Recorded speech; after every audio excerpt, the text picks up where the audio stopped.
Même pendant que vous mûrissez spirituellement et que vous changez, vous pouvez toujours jouir de votre état imparfait. J'ai dit, même pendant que vous mûrissez et que vous changez, vous pouvez jouir de votre moi imparfait. J'ai dit, vous pouvez jouir de votre moi imparfait.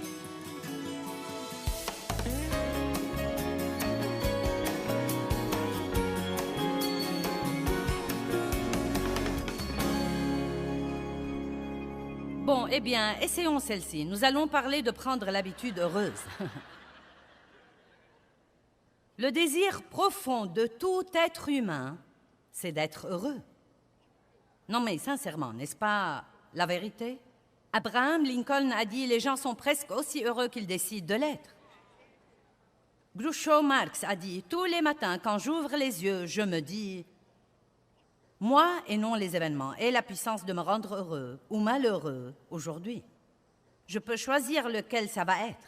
Hier est mort, demain n'est pas encore arrivé. J'ai juste un jour, c'est aujourd'hui, et je vais être heureux aujourd'hui. » Amen. Laissez-moi vous dire quelque chose. Je ne suis vraiment pas comme cette personne matinale. Dave se réveille tous les matins. Je lui ai dit ce matin, ça ne t'arrive jamais de te réveiller sans avoir envie de parler?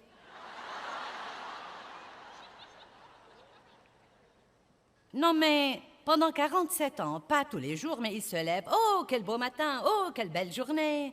Ah, je suis comme... Oh. Je ne suis pas... Non mais, je ne suis pas une personne matinale. Donc, si vous ne vous réveillez pas comme ça... Non mais, j'ai une fille qui est comme ça. Je suis plutôt...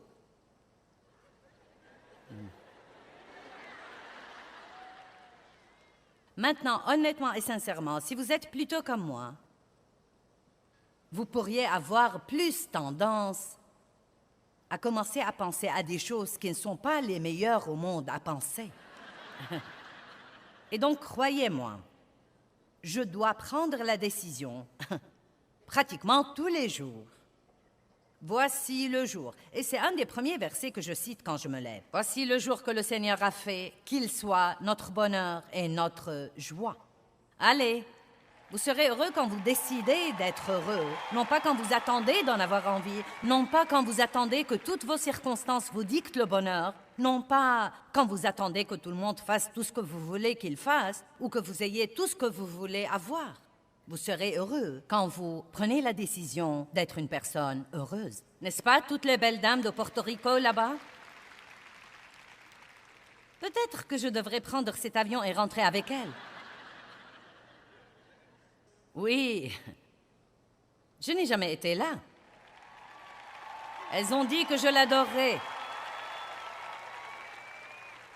Faites du bonheur une habitude. Soyez si heureux que vous rendez le diable complètement dingue. Il est heureux de votre dépression. Il est ravi de votre déception et de votre découragement. Il est ravi quand tout est désastreux. Oh, mais il commence à s'irriter quand vous êtes heureux, quand vous souriez et que vous dites « je vais jouir de ce jour ». Eh bien, comment tu t'attends à ce que je jouisse de ma vie, Joyce, quand j'ai tous ces problèmes? Tout le monde dans cette salle a des problèmes. Tout le monde en a. Ce n'est pas parce que vous ne savez pas ce qu'ils sont qu'ils ne les ont pas. Et croyez-moi, le bonheur est une décision que nous prenons. Eh bien, je n'ai pas ce genre de personnalité allègre et joyeuse. Moi non plus. Mais j'ai décidé, il y a environ 20 ou 25 ans, que j'allais être heureuse. Vous devez décider d'abord, sinon ça ne va pas arriver. Et un de mes problèmes était que je n'étais pas complètement convaincue que le bonheur et la joie étaient précieux pour Dieu. Je n'avais même pas vraiment une révélation comme quoi Dieu voulait que je jouisse de ma vie. Quand j'étais enfant et que mon père abusait de moi, je me rappelle que j'ai eu des ennuis pour avoir ri. Parce que mon père était revêche et il était malheureux. Et vous savez, les gens malheureux ne supportent pas de côtoyer quelqu'un qui est heureux. Et parce que mon père a commencé à abuser sexuellement de moi à un si jeune âge, je n'ai jamais eu l'occasion d'être un enfant. Et donc, je suis devenue une adulte et je n'avais pas une enfance saine en moi. Donc, je ne savais vraiment pas comment jouir des choses. Tout ce que je savais était la survie et la responsabilité et le travail et faire le travail. Et je ne savais vraiment pas comment jouir de ma vie. Et j'écoutais tous ces sermons quand je prêche aujourd'hui sur être heureux et la joie du Seigneur est votre force. Et j'ai pensé, où est ma joie?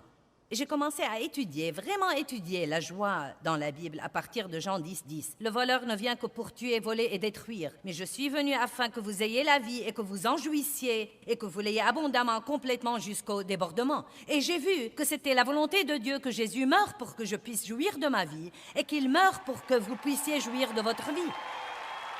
Or, c'est une chose très choquante. Jésus est mort pour que vous puissiez jouir de votre vie et pour que je puisse jouir de ma vie.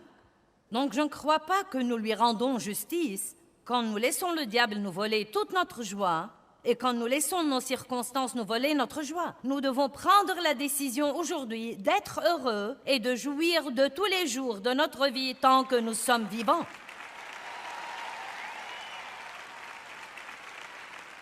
Et vous savez quoi? Si vous vous levez tous les jours de mauvaise humeur et que vous pensez aux choses négatives, c'est que vous avez l'habitude de faire ça. J'avais cette habitude, je l'ai reçue de mon père. Il était aigri et il y avait toujours quelque chose qui n'allait pas. Et il cherchait toujours le prochain désastre et je suis devenue comme lui. Et Dave et moi étions mariés depuis quelque temps et il m'a dit « Qu'est-ce qui ne va pas chez toi ?» Parce qu'il avait une attitude positive. Et je lui ai dit « Si on ne s'attend pas à ce que quelque chose de bien arrive, on ne sera pas déçu quand ça n'arrive pas. » Chérie, j'ai fait beaucoup de chemin.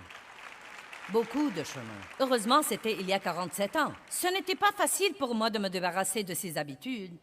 Et j'ai dû citer ce verset 1000 fois. « Voici le jour que le Seigneur a fait, qu'il soit notre bonheur et notre joie. » J'ai dû beaucoup méditer sur Jean 10, 10. Beaucoup. Mais vous savez quoi? Je suis une personne vraiment heureuse maintenant. Et j'ai des jours où je dois décider d'être heureuse. Pas tous les jours, une grande décision. Mais il y a des jours où je dois toujours décider. Vous savez quoi? Je ne vais pas m'embarquer dans ça. Je suis passée par là. Parfois, je me dis même, je sens ma pensée dire, je dis, n'y va même pas. N'y va même pas. Je suis passée par là, j'ai fait ça, j'ai tourné autour de cette montagne et vraiment, ça ne sert à rien. Écoutez-moi, si vous avez un problème et que Dieu vous mène à faire quelque chose là-dessus, vous devez le faire. Prenez une décision et faites-le. Et si vous n'y pouvez vraiment rien, à ce moment-là, vous devez croire que Dieu est Dieu. Et vous devez jouir de votre vie. Nous pensons parfois que si nous avons un problème, ce ne serait pas bien de nous amuser. On ne trouve pas ça dans la Bible. Il n'y a rien dans la Bible qui dise qu'il ne faut pas jouir de la vie. En fait, pourquoi ne pas vous amuser plus que jamais? Et en faisant ça, vous montrerez à Dieu que vous lui faites vraiment confiance, qu'il travaille sur des choses et que ce n'est pas irresponsable de jouir de votre vie pendant que vous avez un problème. Si vous pouvez faire quelque chose là-dessus, faites-le. Mais si vous n'y pouvez rien, ça ne sert à rien de le laisser détruire votre vie. Maintenant, écoutez, même pendant que vous mûrissez spirituellement et que vous changez, vous pouvez toujours jouir de votre état imparfait. J'ai dit, même pendant que vous mûrissez et que vous changez, vous pouvez jouir de votre moi imparfait. J'ai dit, vous pouvez jouir de votre moi imparfait. Vous pouvez jouir de votre moi imparfait. Apprenez à rire de vous un peu plus et arrêtez de prendre au sérieux tout le temps tout ce qui ne va pas chez vous. Demandez à Dieu de vous changer. La Bible dit « Demandez et vous recevrez afin que votre joie soit parfaite. » Quand vous vous en déchargez sur Dieu, vous pouvez avoir la joie. Dieu, je veux changer. J'ai besoin que tu me changes. Je ne peux pas faire ça sans toi et je ne vais pas me détester pendant que tu travailles sur moi. Je ne vais pas me fâcher contre moi toute la journée pour avoir fait une erreur hier. Seigneur, c'est le jour que tu m'as donné et je vais m'en réjouir et être contente.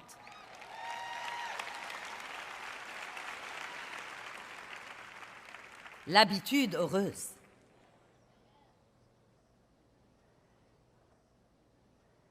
Et si vous examinez vos buts, peut-être que vous n'êtes pas heureux parce que vous ne faites pas ce qu'il faut de votre vie. Beaucoup de gens gardent des emplois qu'ils détestent parce qu'ils craignent de prendre un pas de foi pour quitter et essayer de faire ce qu'ils veulent vraiment faire. Ou ils gardent un emploi parce qu'ils en gagnent plus d'argent. Vous seriez dans une meilleure position en ayant moins d'argent et en étant heureux.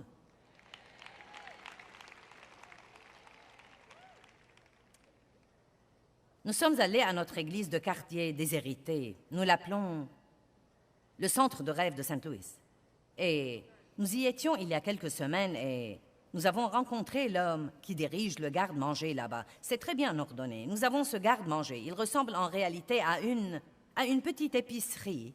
Et les gens du voisinage qui n'ont pas assez pour terminer le mois ou qui n'ont pas de quoi manger peuvent entrer là et avoir leur petit chariot d'épicerie et faire leurs courses, et cela leur donne la dignité car ils ne sentent pas qu'ils prennent une aumône, mais ils peuvent faire leurs courses. Donc, nous étions là-bas et nous avons rencontré l'homme que nous avions embauché il n'y a pas très longtemps et nous n'étions pas impliqués dans l'embauche. Donc, nous ne savions pas qu'il a été embauché pour diriger ce garde-manger. Il nous a dit une chose intéressante. Il a dit « J'ai été un agent de change pendant des années et je n'étais pas satisfait. » Il a dit « Je suis allé à la faculté de médecine pendant une année et je n'étais pas satisfait.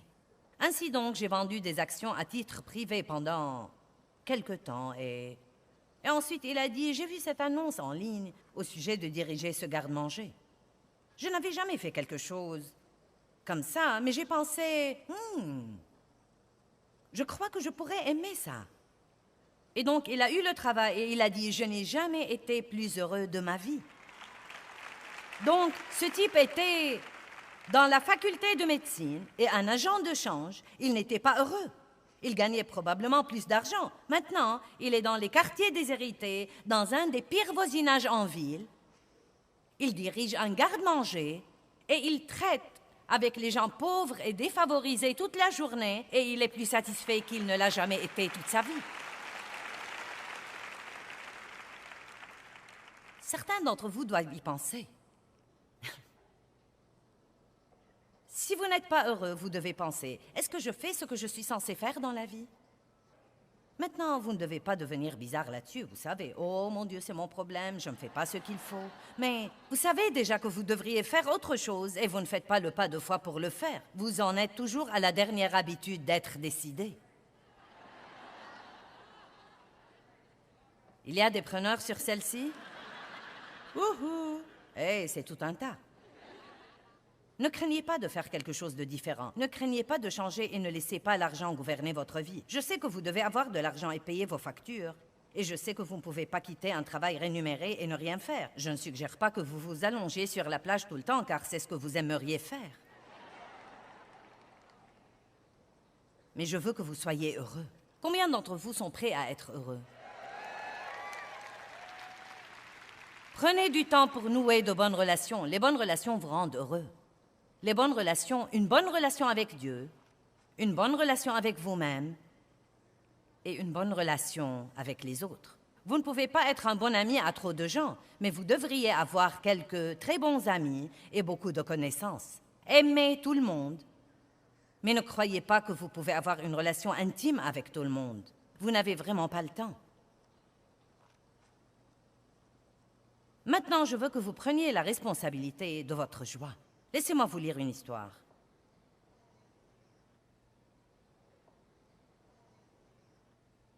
Ici, il y a de la lumière.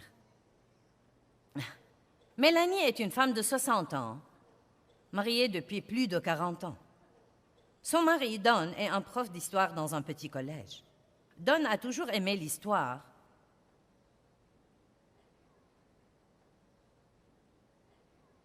Et il éprouve un plaisir énorme à l'enseigner. Don est satisfait et Mélanie ne l'est pas. La guerre civile est sa passion et dans son temps libre, il écrit des livres sur des batailles spécifiques ou sur des individus clés dans la guerre. Un jour, Mélanie s'est confiée à une amie, comme quoi elle était malheureuse parce que Don ne gagnait pas assez d'argent pour lui assurer les vacances ou les choses agréables qu'elle voulait ou un nouveau mobilier pour leur maison ou une garde-robe. La plupart du temps, quand Mélanie se plaignait, son amie compatissait avec elle et lui disait « Oui, tu mérites vraiment des choses plus agréables. » Vous savez, parfois, nous n'aimons pas quelqu'un comme nous devrions l'aimer si tout ce que nous faisons, c'est d'être d'accord avec lui et de le plaindre.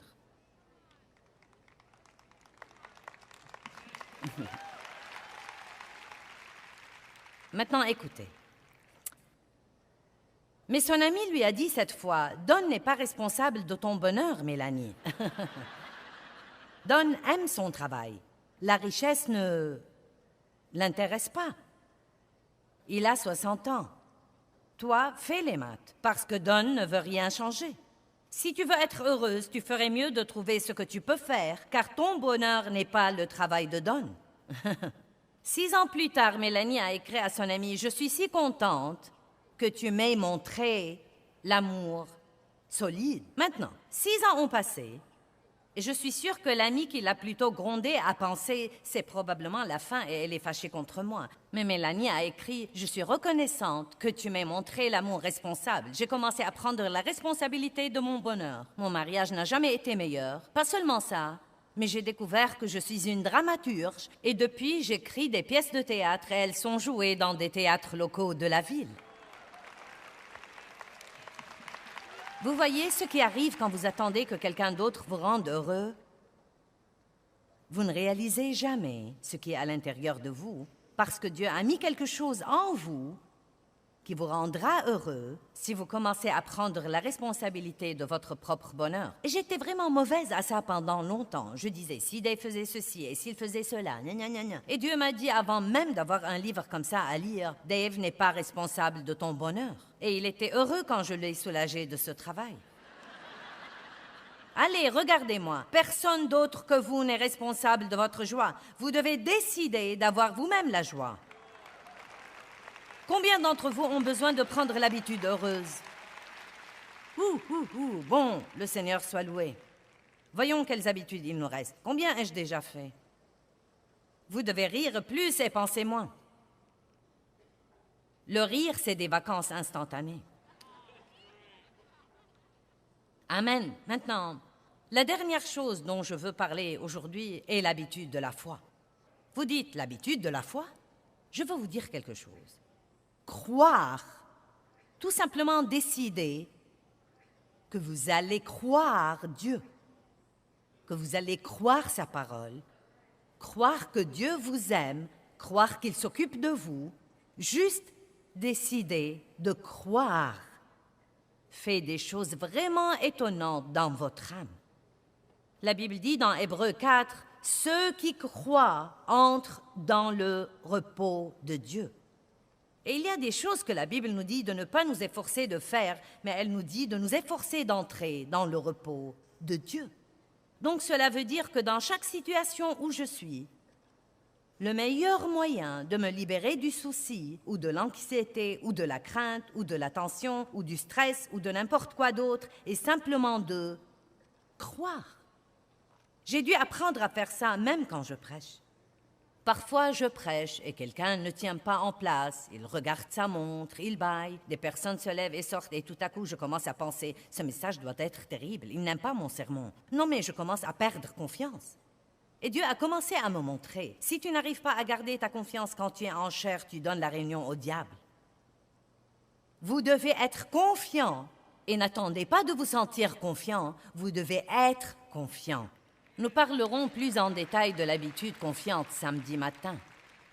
Mais allez à... La Bible dit dans Romains 1,17 que dans la parole, dans l'Évangile, il y a une justice révélée qui nous mène de foi en foi en foi.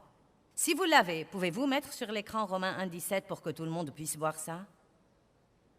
Dans l'Évangile, il y a une justice révélée. Car dans l'Évangile, la justice que Dieu attribue est révélée, émanant de la foi et menant à la foi, révélée par le moyen de la foi qui provoque plus de foi. J'aime ça. Donc, dans la Bible, il y a une justice, une condition juste devant Dieu qui est révélée. Si vous ne connaissez pas cette condition juste devant Dieu, vous n'aurez pas ce genre de foi, hein, parce que vous croirez que tout dans votre vie dépend de vous, mais ce n'est pas vrai. Tout dépend de la grâce de Dieu qui vient à vous, et vous recevez cette grâce par la foi. Si vous avez péché, vous ne devez pas faire quelque chose maintenant pour payer votre péché. Vous devez dire « Je crois que Dieu me pardonnera si je le lui demande. Je reçois ce pardon. Il n'y a aucune condamnation parce que la Bible dit qu'il n'y a aucune condamnation. Dieu m'aime toujours, je suis toujours juste devant Dieu. Et cela vous permet d'avoir la foi que tout va marcher comme il faut dans votre vie. Vous dites, eh bien, qu'arrive-t-il si je crois? Disons par exemple, si je crois pour quelque chose et que je ne l'obtiens pas, eh bien, continuez à croire de toute façon. Continuez à croire. Dites, je ne vais pas arrêter de croire. Je ne l'aurai peut-être pas comme je le voulais, je ne l'aurai peut-être pas comme j'ai cru qu'il serait, mais je vais continuer à croire. Je ne dois pas croire pour quelque chose, je dois croire en quelqu'un. Il y a une différence. Nous avons toujours quelque chose pour laquelle nous croyons. Eh bien, vous savez quoi? Il y a une foi qui est tellement plus grande que de croire pour quelque chose, et c'est la foi qui croit en quelqu'un, et surtout quand vous n'obtenez pas la chose que vous vous attendez à avoir. Allez, nous devons comprendre que Dieu est plus intelligent que nous, et qu'il sait mieux que nous ce dont nous avons besoin. Et Dieu merci, il ne nous donne pas ce que nous voulons, mais il nous fait attendre jusqu'à ce que nous soyons assez intelligents pour recevoir ce qu'il sera le mieux pour nous. Quand vous croyez que Dieu... Écoutez, je demande à Dieu toutes sortes de trucs. Et beaucoup de mes prières sont exaucées tout de suite. Certaines d'entre elles ne le sont pas. Certaines des choses que j'ai demandées, je ne les ai jamais obtenues. Et j'ai vu d'autres personnes les obtenir.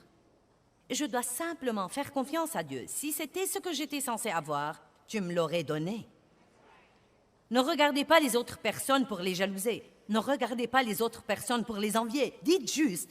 Dieu m'aime vraiment. Je suis justifié devant Dieu. Cette justice m'a été révélée par la parole. Dieu ne me cache jamais rien parce que je suis la prunelle de ses yeux. Il veille sur moi tout le temps et il ne me cache rien. Il n'éloigne aucune bénédiction de moi.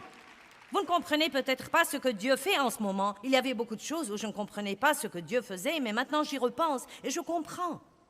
Malheureusement, nous vivons la vie en avant, mais nous la comprenons en arrière. Vous savez, quand nous allons vers les choses, nous disons « Qu'est-ce qui se passe? Je ne comprends pas, ça n'a aucun sens, c'est si dur. »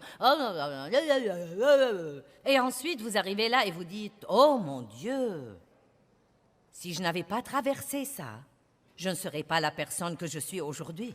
Si je n'avais pas traversé ça, je ne saurais pas ce que je sais aujourd'hui. » Donc, voici la chose que nous devons faire pendant que nous sommes ici, vivant la vie en avant. Disons, je crois, je crois, je crois. Je me fiche pas mal de ce que je ressens et de quoi ça a l'air. Je crois de tout mon cœur que Dieu s'occupe de moi. Je sais que je suis l'enfant de Dieu et je vais vivre de la foi à la foi, à la foi, à la foi, à la foi, à la foi. Et la foi deviendra une habitude dans ma vie. Vous savez ce qui arrive quand vous avez l'habitude de la foi? L'habitude de la crainte ne peut pas entrer. L'habitude du souci ne peut pas entrer. L'habitude de l'anxiété ne peut pas entrer. L'habitude du stress ne peut pas entrer. Pourquoi? Parce que vous êtes entré dans le repos de Dieu. Et franchement, ça vous est égal ce que Dieu fait ou quand il le fait, parce que vous savez que son choix du temps sera parfait et que tout ce qu'il fait sera bon à 100%. Allez, rendez gloire à Dieu. De la foi à la foi, à la foi, à la foi, à la foi, à la foi, à la foi. Allez, levons-nous tous. Donc, de quoi avons-nous parlé? Des pensées, paroles et habitudes? Des habitudes décisives, être bien décidé? Je ne veux pas que vous oubliez. Des habitudes saines. Qui de vous est prêt à s'engager à mieux s'occuper de soi-même? Écoutez, comptez le prix. Car je vais prier pour vous sur ce plan avant de partir, car c'est important que vous commenciez à vous estimer assez pour vous occuper de vous-même. Je t'en prie, ma fille. L'habitude heureuse. Wouhou! Et l'habitude de la foi, à la foi, à la foi, à la foi. Oh, oh, oh!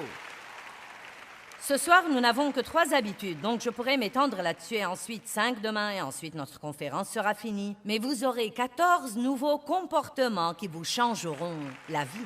Je prie au nom de Jésus que tout le monde ici ce soir ait la sagesse de s'estimer, de voir à quel point il est important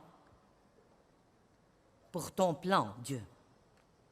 Peut-être qu'ils se considèrent comme étant insignifiants, mais ils ne le sont pas, sinon ils ne seraient pas ici. Tu n'as pas créé du rebut. Tu n'as pas créé des choses inutiles non plus. Et tu as besoin de nous. Tu veux travailler par nous. Nous te représentons. Et donc je prie Dieu que tu donnes à tout le monde la sagesse pour commencer à s'occuper d'eux-mêmes. Et je prie que tu les mènes et que tu les convaincs dans les domaines qui ont besoin d'être changés. Et je sais que s'ils font un pas de foi, la grâce les rejoindra pour qu'ils puissent faire tout ce qu'ils doivent faire. Au nom de Jésus. Amen. Je vous aime. Galates 5, 16 dit « Mais je dis, marchez et vivez habituellement. Par le Saint-Esprit, soyez sensibles et contrôlés et guidés par l'Esprit, et vous n'accomplirez certainement pas les convoitises et les désirs de la chair. » Donc je veux vous encourager que pendant que vous prenez de nouvelles habitudes, c'est important que vous restiez positif et que vous pensiez à la bonne habitude que vous essayez de prendre au lieu de penser à la mauvaise habitude dont vous essayez de vous débarrasser. Nous avons toujours tendance à focaliser sur « Eh bien, je dois me débarrasser de cette habitude ». Mais vraiment, ce que nous devrions faire, c'est de focaliser sur la bonne chose que Dieu travaille en nous. Soyez reconnaissants. Dieu, merci de ce que tu travailles en moi. Merci de ce que tu travailles cette bonne chose en moi. Et le bien expulsera le mal.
nước lũ bắt cá giữ